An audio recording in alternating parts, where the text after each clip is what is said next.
This is Served with me, Andy Roddick. Please hit subscribe. We drop new episodes every week. Hey everyone, welcome back. As promised, sensation that we all loved watching on our quarterfinal run in Australia, Iva Jovic in the house. Oh, sir, what's up?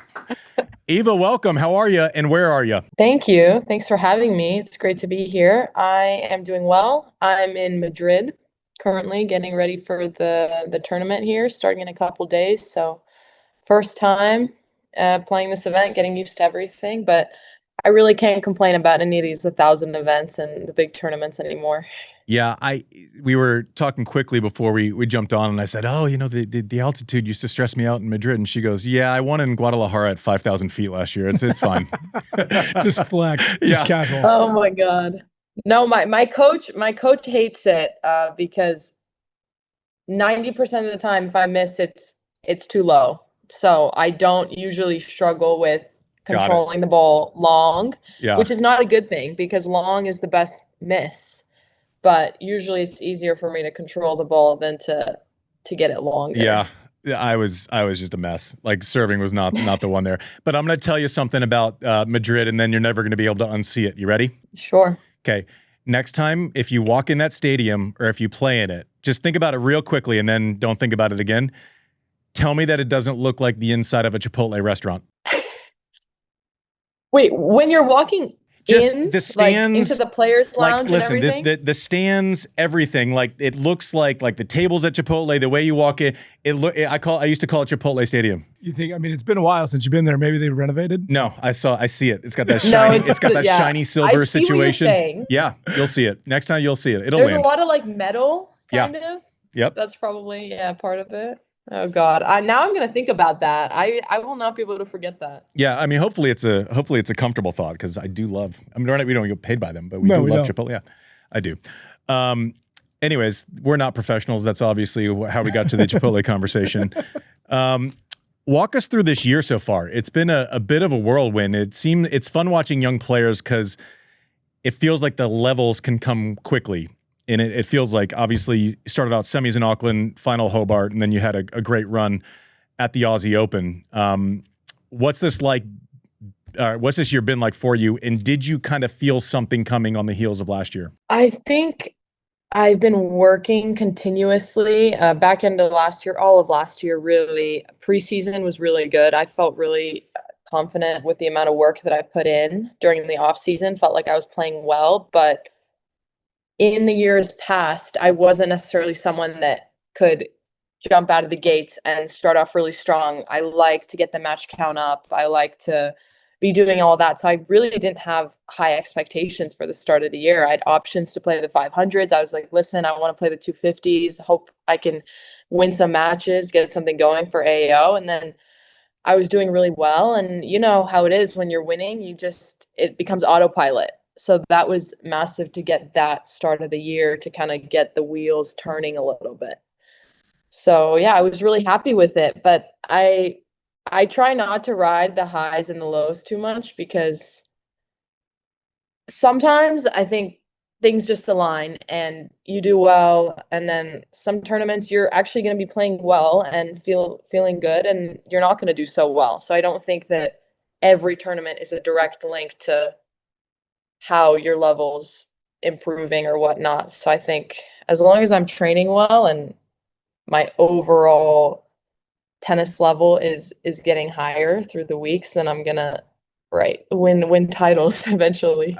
I'm so impressed because like all of this stuff I probably would have had figured out when I was like 28. Mm-hmm. You're basically talking about process, and you're not. Results don't always define progress and process, which is interesting. But what was something you said there was it's interesting because when you kind of break out and you start being able to enter 500s and your options are different, kind of an interesting decision to kind of say, you know what, there seemed to be like a self-awareness involved where you said, I want to actually play some matches and guarantee some matches. So you actually leveled down. Can you kind of talk a little bit more about that conversation with your team? Because that conversation can kind of go one of two ways, right? Yeah, I think it's helpful to me because my coach is totally in that mentality, Tom, of we want to get better. I don't give a crap if you win or lose. We're here to get better, and we're going to do whatever we can to do that. But I really believe in match count, and I really believe in getting confidence and getting better. I feel like I get so much better when I'm playing matches. If it's at a 35K or if it's at a Grand Slam, you're improving so much when you play matches. So I'd rather take a semis or a final at a lower level event than a second round at a higher event. And hopefully you do well at the higher event, right? But to start the year, kind of get down and dirty, grind a little bit, I think is the way to go. Talk through kind of your progression at the Aussie Open, because, listen, it's to win it, it's, 14 sets, 7 days, but the mental side of the off day and then the preparation, is that a type of cadence that you enjoy? Or you say you're someone who kind of likes reps and matches.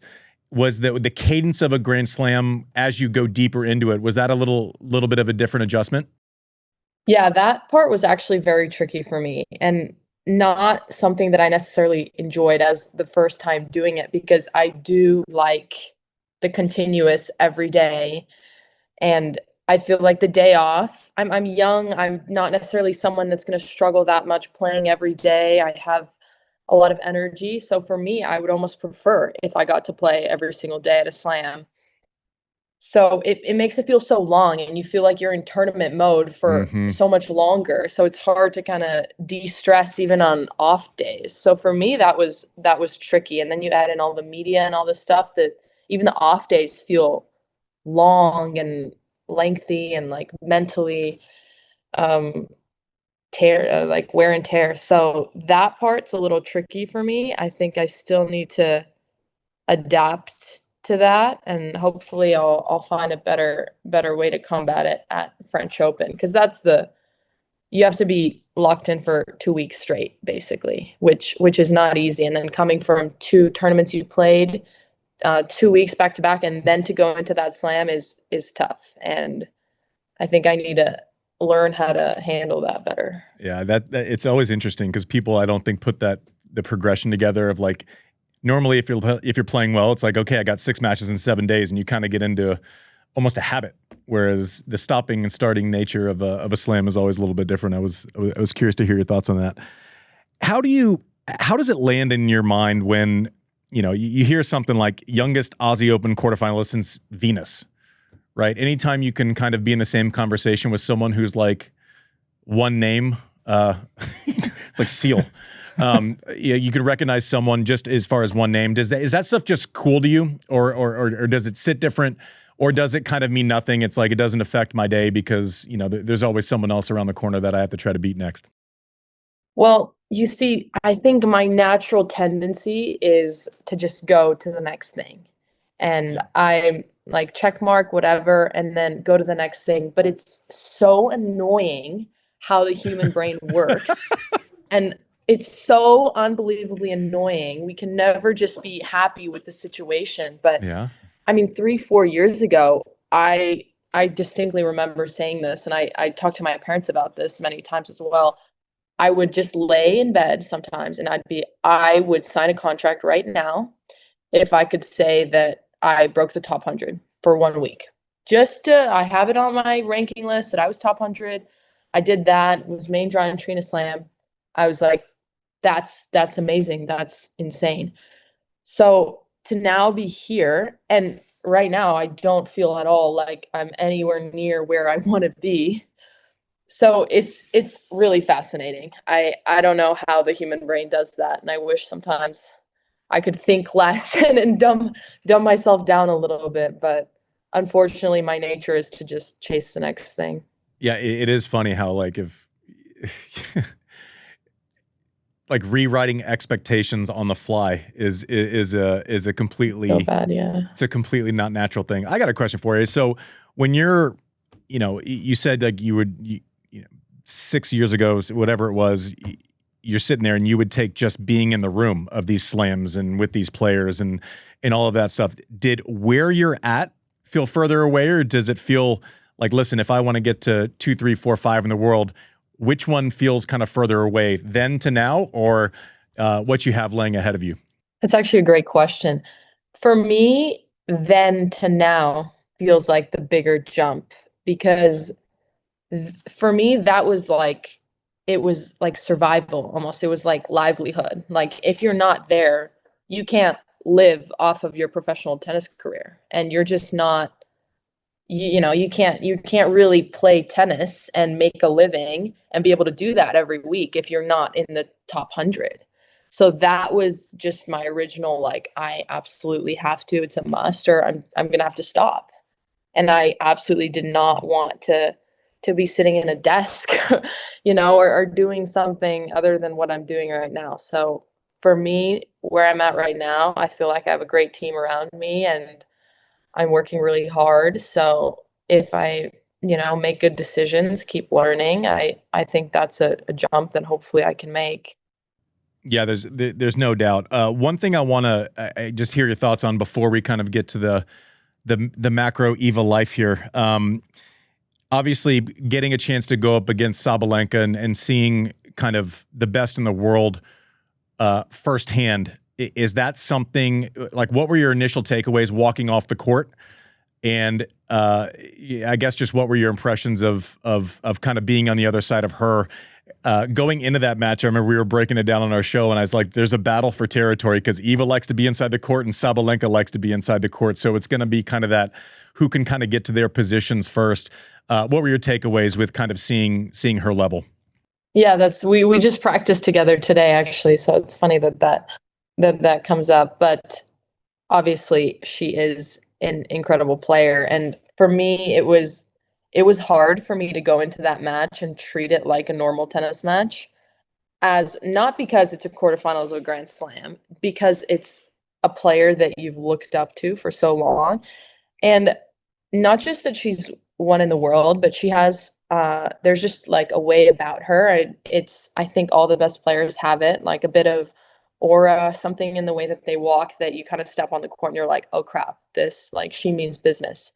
So it was hard for me, I feel like, to impose myself and trust in my game with that initial meeting. But I don't think I can say anything negative about it. She's where she is for a reason, and I needed that little, punch in the face to see where I'm at and what I can improve. But I'm here to grow, right? I Yeah. lose the first one, but there's many more that will come. That's for sure. But it really impressed me the way that, obviously, we know how good her offense is, but she's been mixing it up a lot this year, and she's also finding offense from defense. So I think she's changing a lot of things, constantly evolving and making herself sharper and better. So that's, I think, what's made it really hard for anyone, and not just me, to catch up with her, because she is making improvements month by month. Yeah, you rarely have someone who's only good at one thing have the consistency that she's been able to have. Like, those don't live in the same room. I'm fascinated by your story, and as obviously watching you, I've been a fan. I've been very impressed.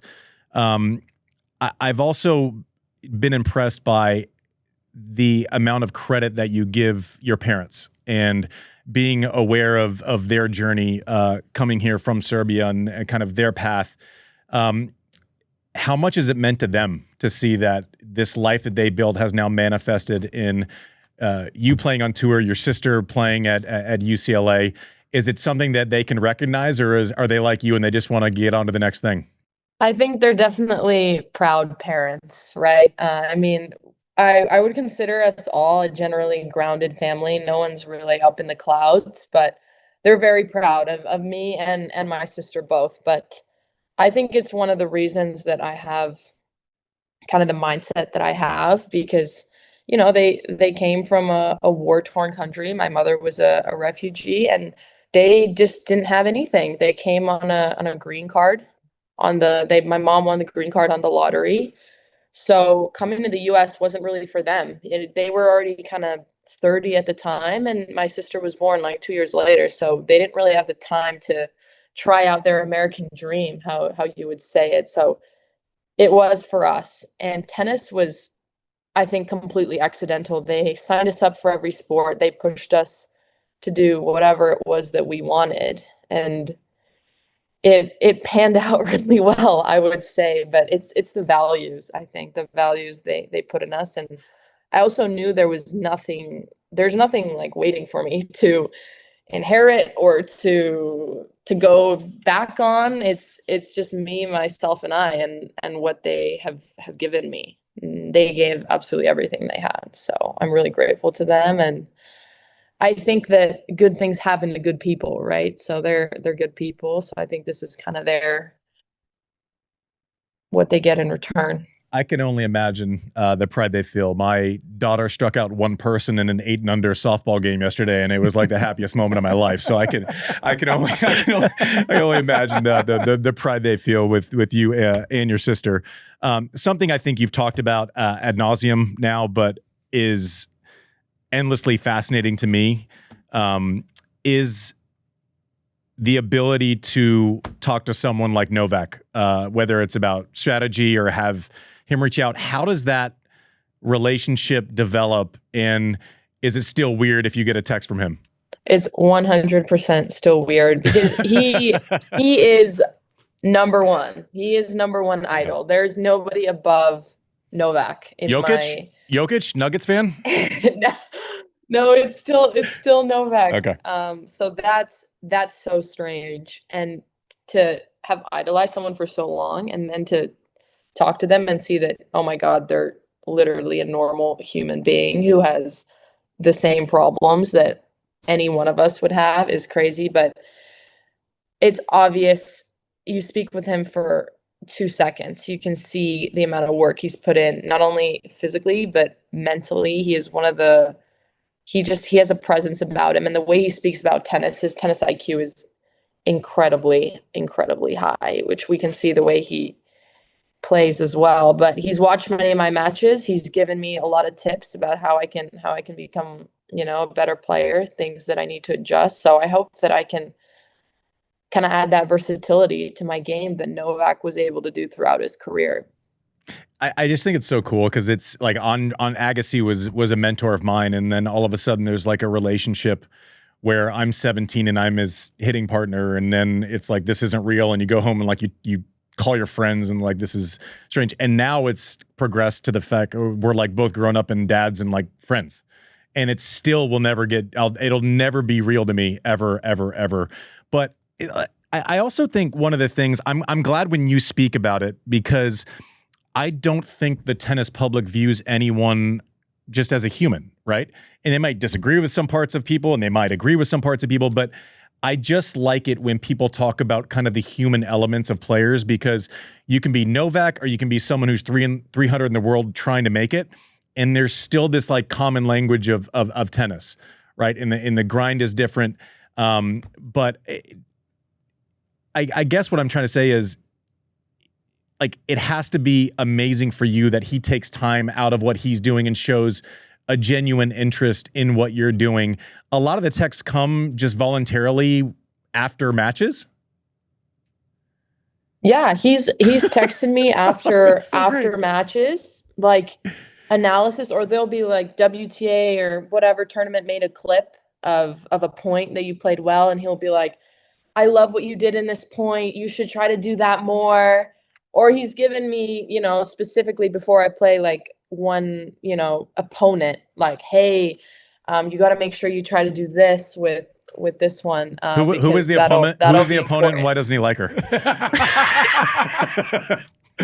That's like not fair. That's a cheat code. So it's not like your average of you got this, let's go. Yeah. It's unbelievably specific and detailed to the point where it's obvious he's watched many of my matches. So cool. Many matches throughout the WTA in general. So I don't know where he finds the time in the day, considering all the things that he has, but he makes a big effort with the young players, definitely, too.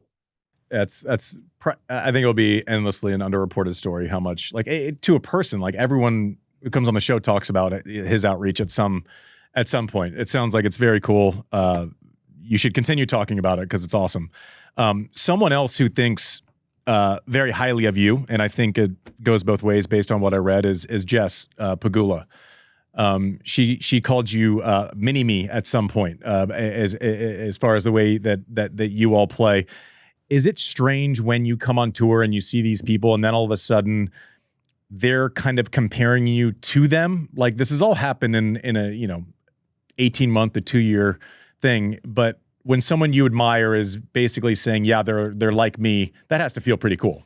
Yeah, that has to feel pretty cool, especially coming from Jess, because that is a player from my end that coaches would show me. Yeah. And that I would try to model. So the fact that it's reciprocated and she sees kind of the things that I've been trying to take from her is amazing. And she's a good person. Like, she's a nice person. When I see Jess in the locker room, I'm like, hey, she's nice. We always have a good chat. So I think that's the best, when someone's a amazing player, but you can also have a normal conversation with them, and it doesn't have to be this whole enemy thing. I think Jess is, like, if I had like top 5 coolest people in tennis, I think Jess would be on my list. Without doubt. Yeah, I think everything she says is like interesting and honest, and she does it. I don't know. I just like the way that she operates. So if you're mini her, I think that's a great thing. I'll take that. Hell yeah, you will. She's awesome. You mentioned in the locker room she's nice. My personal experience, and I was a jerk, so you probably don't have to deal with a lot of this, but it's not easy. Can you talk about, like, going out and playing matches? The court dimensions are the same. You still got to get to 6 every set. Some of that stuff doesn't change. The quality's better. How has adapting to the other things on tour been for you? Yeah, I think that's the part that people don't realize, people don't talk about. And you also don't even know that that's what's ahead of you when you get into tennis or think about being a professional. I mean, I didn't even know how long the calendar was until like a year ago. I was like, holy crap. I'm basically like, bye home. Like, we're freaking suitcase living. But it's insane every week, and it's all the same people. Yeah. Hey, how are you? You don't really How'd you do? have an outside circle. You're seeing the same people every single week, and they're your friends, they're your competitors. I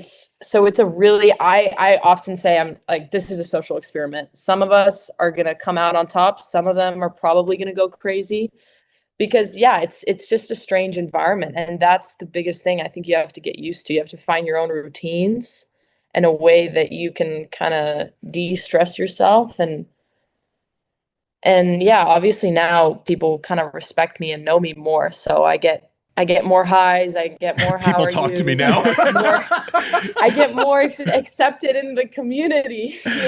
Spoken like in a true high schooler. It's tough. Nobody knows you. You're like, who is this chick? Like, yeah, get out of here. It's real. Words of wisdom: eat breakfast outside the hotel. That's it.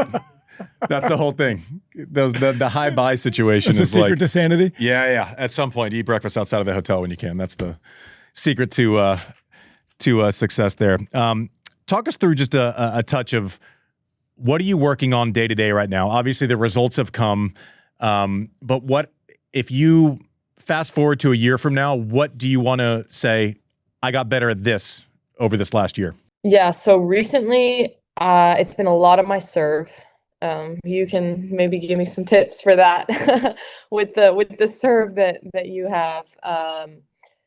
Obviously getting the pace higher, but the placement and just being a little bit more,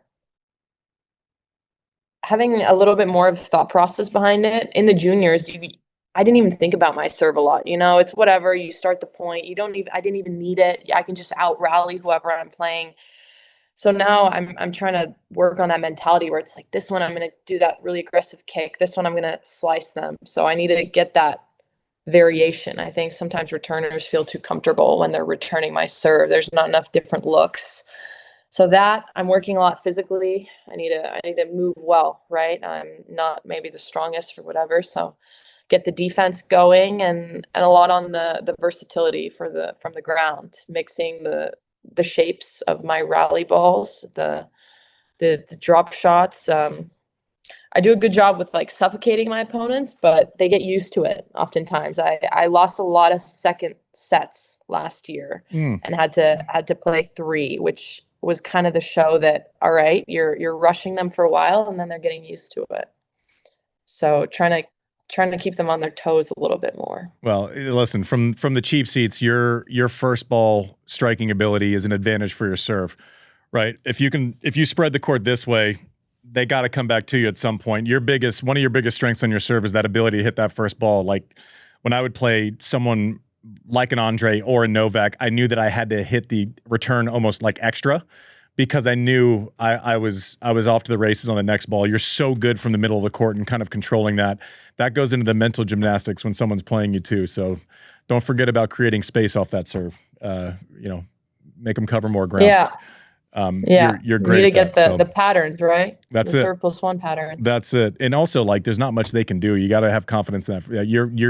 Your first ball and the ability to kind of dictate from there is elite already. It's exciting for us to watch. But listen, we've taken a bunch of your time. I know you're getting ready for an event over in Spain. We're fans of yours. We hope that you have continued success. We think that this is just the beginning for you. Congratulations to your parents, damn it. Like, way to go. Good job, Mom and Dad. Amazing work.